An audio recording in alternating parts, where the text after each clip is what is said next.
Nous allons maintenant regarder les différents cas. Le premier cas est une entreprise installée en France qui fabrique les équipements qui font le recyclage de textiles, donc d'où l'effilochage, le mélangeage, le compactage, etc. Entreprise leader de son marché qui fait tout ça. Et donc, ce qu'ils font, chaque affaire, c'est des grosses machines compliquées. Chaque affaire est un projet unique. Il n'y en a pas un, on ne vend pas deux machines pareilles. La situation dans laquelle ils se trouvaient, c'est vu la demande pour ce genre d'équipement, avec les taux de recyclage qui ont tendance à augmenter de par le monde, notamment en Europe, qu'ils avaient du mal à faire face à l'augmentation de la demande, donc il fallait qu'ils augmentent la capacité du système. Il fallait réduire le lead time parce qu'au fur et à mesure que les lead time entre la commande et la livraison commençaient à devenir difficiles à digérer pour les clients. Améliorer le respect de délai parce qu'ils ne le respectaient que rarement, et améliorer la sécurité. Voilà, c'était les objectifs du projet. On a fait une démarche mélangeant la théorie des contraintes et le Lean. On a mis en place des nouvelles règles de fonctionnement au bureau d'études, notamment de full kit. Ils ne commençaient pas à dessiner un nouveau projet avant d'avoir eu tous les éléments qu'il leur fallait pour faire le dessin, car assez régulièrement les gens commencent dès qu'ils ont un peu d'informations et ils doivent refaire le travail et ainsi de suite parce qu'ils n'ont pas tout. Mais on insiste sur le full kit ou le complet conforme.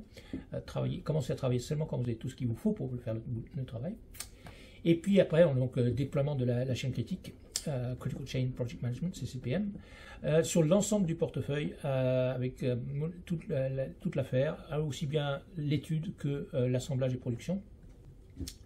On a installé un PIC et PDP pour gérer le moyen long terme et mieux séquencer les affaires pour savoir quand on les lançait ou si une nouvelle affaire arrivait, quand est-ce qu'on pouvait promettre de la livrer en fonction de la charge existante, parce qu'ils étaient en surcharge.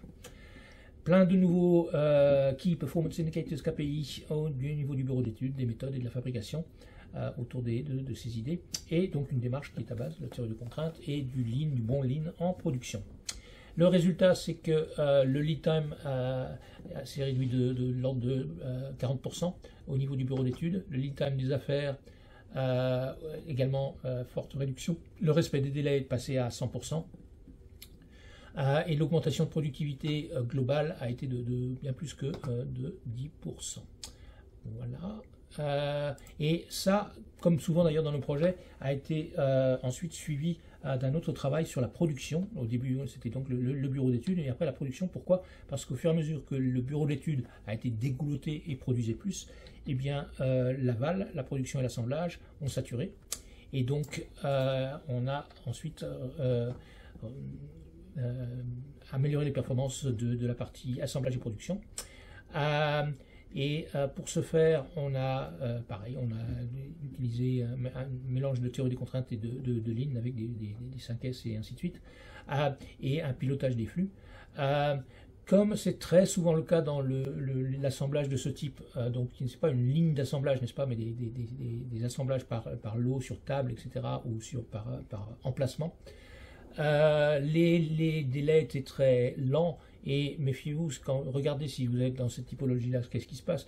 On voit qu'il y a plein d'équipements qui sont en attente d'assemblage, mais il n'y a pas grand monde qui travaille dessus. Pourquoi? Parce qu'ils sont tous en train d'attendre quelque chose, attendre une pièce et ainsi de suite. Ils n'ont pas travaillé en complet conforme. Donc, nous insistons pour lancer seulement l'assemblage en complet conforme, c'est-à-dire qu'on a toutes les pièces disponibles avant de démarrer l'assemblage. Quand on fait ça, on peut aller très très vite, beaucoup plus vite que si on ne le fait pas. Donc, dans cet exemple, ils avaient plus de 9 semaines de cycle d'assemblage initialement. On l'a réduit à 2 semaines, n'est-ce pas? 80% de réduction. On est passé de quasi 10 semaines à 2 semaines pour les mêmes machines, tout simplement en attendant qu'on ait toutes les pièces et en travaillant dessus de manière très focalisée. C'est contre-intuitif peut-être pour ceux qui n'ont pas fait cela. Plus vous commencez tard, plus vous allez terminer tôt, puisque vous attendez d'avoir toutes les pièces qu'il vous faut pour faire bon du premier coup. Et bien sûr, ça a eu plein d'autres impacts, notamment sur la sécurité et sur la productivité, et de créer des standards pour savoir comment est-ce qu'on fait un montage, des outillages, etc. Parce que tout d'un coup, on a transformé quelque chose de chaotique en quelque chose de répétitif, ou relativement répétitif. Et ça a beaucoup augmenté les volumes d'expédition, parce que quand on a démarré tout ça, l'espace au sol dans le hall d'assemblage était limité, il y avait des machines gueules ouvertes partout, C'était la contrainte pour eux pour lancer de nouvelles affaires. Donc en allant 5 fois plus vite, bien sûr, il n'y avait plus le problème de mètres carrés, il n'y avait plus de contrainte de mètres carrés dans l'usine. Voilà, ça c'est le premier cas. Deuxième cas, rien à voir, un autre domaine complètement. C'est un éditeur, des plus grands éditeurs français, Made in France, de ERP et de CRM. Également une forte demande au fur et à mesure de la digitalisation tout azimut, ou des remplacements d'ERP, ou des installations de CRM, etc. Bref, beaucoup de demandes. Et ils nous ont demandé de les aider à faire leur gestion de projet sur les deux business ERP et CRM, ce que nous avons fait. L'intervention a consisté à mettre en place en fin de compte une pyramide de pilotage à 3 niveaux, une pour le moyen long terme, une pour le moyen terme et une pour le court terme.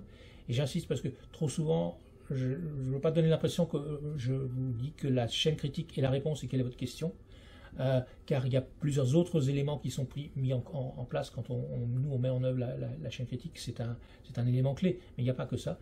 Ici, donc, il y avait un portefeuille et une tour de contrôle sur le long terme, ressemblant plus à un pic PDP pour bien préparer le travail et réfléchir dans les grandes masses à 6 mois, 18 mois.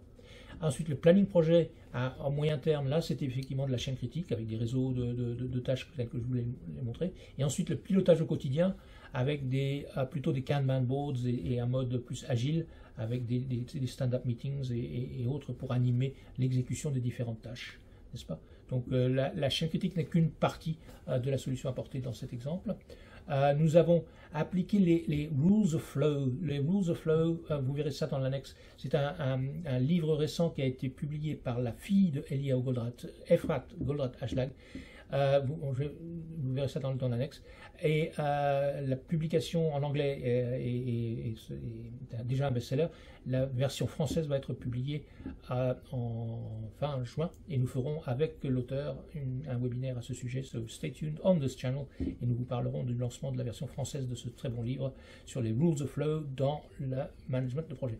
Donc c'est des choses que vous utilisez déjà peut-être, de bien séquencer les projets, savoir quand on les lance, doser quelle quantité de travail on donne aux gens, s'assurer du complet conforme, vous en avez déjà plusieurs exemples, et ainsi de suite. Et donc je ne détaillerai pas tout ce qui a été mis en œuvre sur les différents plans, mais voilà le type d'organisation qu'on a mis en œuvre.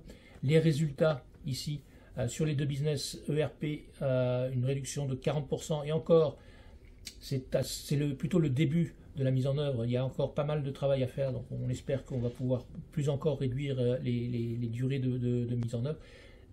Et le CRM est déjà à quasi 50% de réduction des durées. Voilà le genre de grandeur. Mais je pense que sur la partie ERP, par exemple, on va pouvoir aller encore plus loin. Et il faudrait essayer d'aller beaucoup plus loin parce que c'est typiquement le genre de projet, un peu comme l'analogie du vélo, n'est-ce pas? Si on fait une mise en œuvre, une bascule de version de ERP, etc., trop lentement, bah, on tombe, on échoue, on le fait mal, ça coûte plus cher, il y a des erreurs, etc. Faire vite, beaucoup plus vite une mise en œuvre de ERP, c'est une garantie de qualité de solution aussi. Donc je pense qu'on a seulement commencé à gratter à la surface de la chose. Et d'ailleurs, Goldratt s'est beaucoup intéressé à ça depuis longtemps. Un de ses livres moins connus, qui est un an pour sauver l'entreprise, parle de comment rendre les ERP utiles et pas un mal nécessaire dans les organisations industrielles. Et c'est un peu une de nos passions chez Maris Consulting, comment réconcilier les entreprises avec leurs ERP, parce que la relation est quand même un peu conflictuelle, je trouve. Et c'est un peu dommage d'avoir une telle tension avec l'ordinateur quand on essaye de gérer une entreprise industrielle. Voilà, donc il y avait plein d'autres avantages dans les résultats, un pilotage beaucoup plus proactif, une approche qui permet de mieux collaborer avec les clients et même en présentant ça dès le départ en avant-vente auprès de leurs prospects, de montrer qu'ils prenaient la gestion de projet au sérieux et qu'ils se donnaient toutes les chances de terminer beaucoup plus vite que d'autres la mise en œuvre d'un ERP. Voilà.